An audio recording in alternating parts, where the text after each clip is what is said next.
എല്ലാ മാന്യ പ്രേക്ഷകർക്കും GAV സൊല്യൂഷൻസിൻ്റെ മറ്റൊരു വീഡിയോയിലേക്ക് സ്വാഗതം. പ്രേക്ഷകർ ഇപ്പം തുടക്കത്തിൽ കണ്ട പരസ്യം അത് അത്ര സുപരിചിതമല്ലാത്ത ഒരു പേരാണ് ഡാറ്റാസാറ്റ്.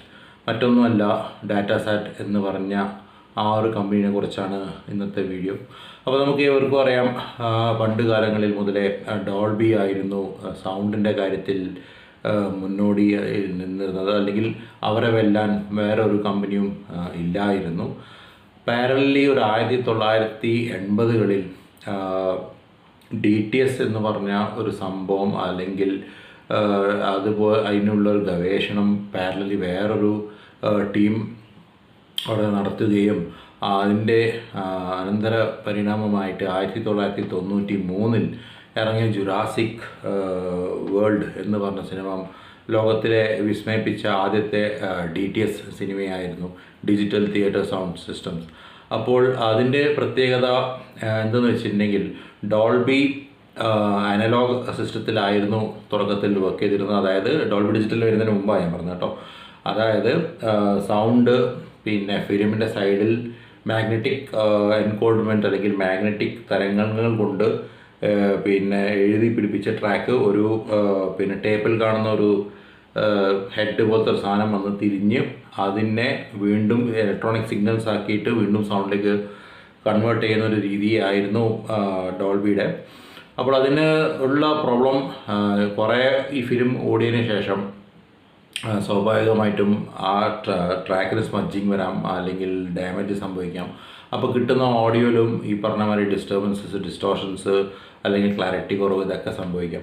DTSൻ്റെ ഈ സൗണ്ട് ഫോർമാറ്റിൽ കൊണ്ടുള്ള പ്രത്യേകത എന്താ വെച്ചിട്ടുണ്ടെങ്കിൽ, ആ ഓഡിയോ ട്രാക്കിലുള്ള ഈ പറഞ്ഞ മാഗ്നറ്റിക് എൻകോഡിങ്ങിന് പുറമെ അതിൻ്റെ തന്നെ ഒരു ഡിസ്കിലുള്ള ഒരു കോപ്പി അവർ വേറെ തന്നെ ഡ്രൈവിൽ ആഡ് ഓൺ ചെയ്യുകയാണ് ചെയ്യുന്നത്.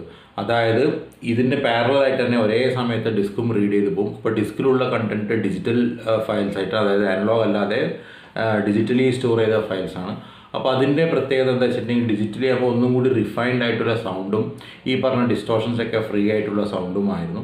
അതുകൊണ്ട് തന്നെ DTSന് പിന്നെ ഡോൾബിനെക്കാട്ടിയും ഉള്ള വേറൊരു പ്രത്യേകത, കംപ്രഷൻ റേറ്റ് വളരെ കുറവാണ്, ബിറ്റ് റേറ്റ് കൂടുതലുമാണ്. ഓക്കെ, അപ്പം ഡോൾബിനെക്കാട്ടി ഏകദേശം 6 മടങ്ങ് ബിറ്റ് റേറ്റാണ് DTSൻ്റെ സൗണ്ട് ട്രാക്കിലുള്ളത്. അപ്പോൾ അതുകൊണ്ട് തന്നെ DTS ആദ്യമായിട്ട് ലോകത്തിൽ ഇൻട്രൊഡ്യൂസ് ചെയ്യപ്പെട്ടപ്പോൾ 1993 ഇൻട്രൊഡ്യൂസ് ചെയ്യപ്പെട്ടപ്പോൾ അത് മൊത്തം ലോകത്തിനെയും കീഴടക്കി കഴിഞ്ഞിരുന്നു. അപ്പോൾ ഡോൾബിക്ക് പതുക്കെ അതൊരു ക്ഷീണമായി മാറി. അങ്ങനെ എല്ലാ തിയേറ്ററുകളും ഈ പറഞ്ഞ DTS സിസ്റ്റം ഇംപ്ലിമെൻറ്റ് ചെയ്യാൻ തുടങ്ങി. അത് വളരെയധികം പ്രൊമോട്ട് ചെയ്യപ്പെടുകയും അതുപോലെ തന്നെ ഒരുവിധം എല്ലാ തിയേറ്റർ ഓൾ ഓവർ ദ വേൾഡിലും DTS എന്ന് പറഞ്ഞ സൗണ്ട് സിസ്റ്റം വരികയും, പിന്നെ ഓഫ്കോഴ്സ് അതിന് മാറ്റങ്ങൾ വരുത്തി. DTSൻ്റെ ട്രാക്ക് 6.1 ആയിരുന്നു, പിന്നെ അത് അഡീഷണൽ ഒരു സറൗണ്ട് ബാക്ക് ആഡ് ചെയ്തു. 5.1 ആയിരുന്നു, പിന്നെ അതൊരു അഡീഷണൽ സറൗണ്ട് ബാക്ക് ആഡ് ചെയ്തു, 6.1 ആയി, പിന്നെ അത് ഗ്രാജുവലി 7.1 ആയി. അങ്ങനെ പല മാറ്റങ്ങളും രണ്ടും ഡോൾബിക്കും DTSനും സംഭവിച്ചു. എന്നിരുന്നാൽ പിന്നെ സ്റ്റീവൻ സ്പീൽബർഗിൻ്റെ എന്ന് പറഞ്ഞ ആ വിജ്ഞാതനായ ഡയറക്ടറായിരുന്നു സൗണ്ടിൻ്റെ ഈ ഒരു സംഭവം കൊണ്ടുവന്നത്. അദ്ദേഹം ഗവേഷണം നടത്തി കൊണ്ടുവരുന്ന ഒരു സംഭവമായിരുന്നു ഈ DTS എന്ന് പറഞ്ഞ സംഭവം. കുറേ കഴിഞ്ഞപ്പോൾ അദ്ദേഹം ആ സൗണ്ട് ഫീൽഡിൽ നിന്ന് മാറുകയും പിന്നെ ആ കമ്പനി പിന്നെ വേറൊരു കമ്പനി ഏറ്റെടുക്കുകയും ചെയ്യുകയായിരുന്നു. ആ ഏറ്റെടുക്കുന്ന കമ്പനിയുടെ പേരാണ് ഡാറ്റാസാറ്റ്.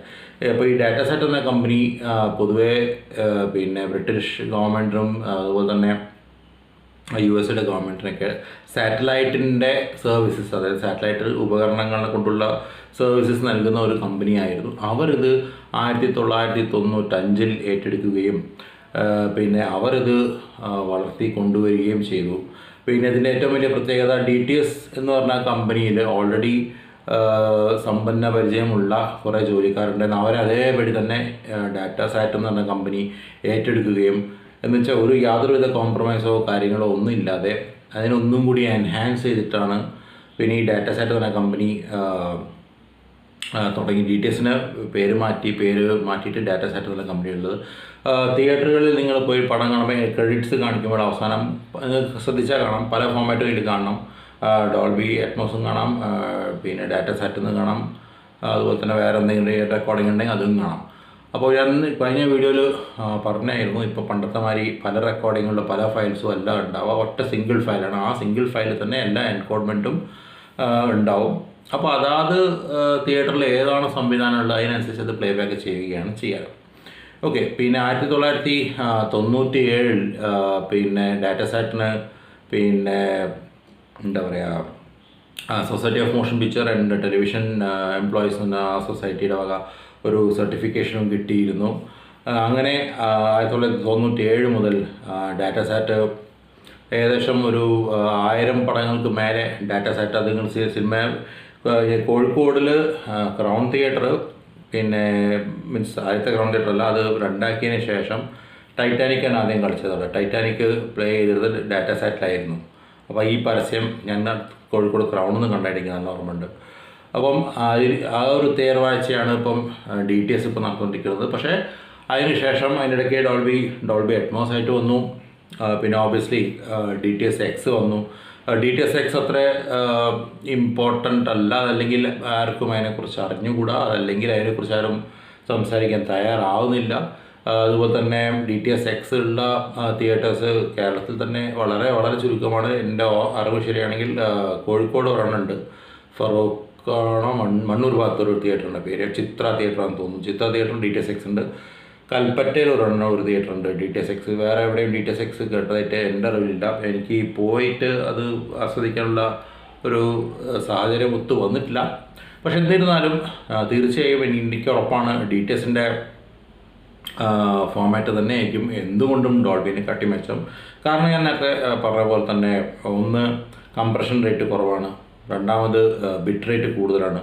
ബിറ്റ് റേറ്റ് കൂടുന്നതനുസരിച്ച് അതിൽ സ്റ്റോർ ചെയ്യുന്ന ഡാറ്റ, അതല്ലെങ്കിൽ എൻകോഡിങ്ങിലുള്ള ഡാറ്റ ഇവിടെ എന്താ പറയുക, ഡീറ്റെയിലിംഗ് കൂടുകയും ചെയ്യും. സൗണ്ട് ഒന്നും കൂടി ഓപ്പൺ ആയിരിക്കും.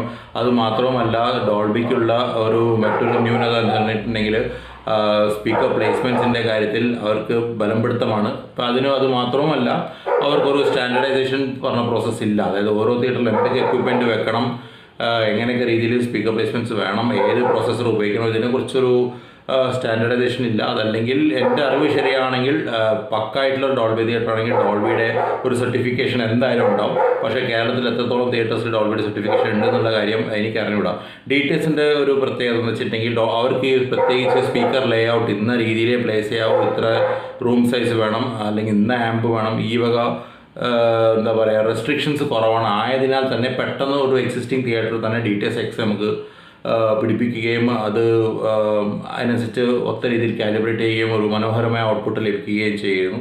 അപ്പോൾ എന്തായാലും പിന്നെ ഡാറ്റാസാറ്റിനെ കുറിച്ചുള്ള ഈ വീഡിയോ പ്രേക്ഷകർ ഇഷ്ടപ്പെട്ടു എന്ന് ഞാൻ വിചാരിക്കുന്നു. വീഡിയോ ഏവരും തീർച്ചയായും ലൈക്ക് ചെയ്യുക, ഷെയർ ചെയ്യുക. പിന്നെ വേറൊരു കാര്യം പറയാനുള്ളത്, അധികം പേരും വീഡിയോ കണ്ടുപോവുക മാത്രമാണ് ചെയ്യുന്നത്. ദയവായി സബ്സ്ക്രൈബ് കൂടി ചെയ്യുക.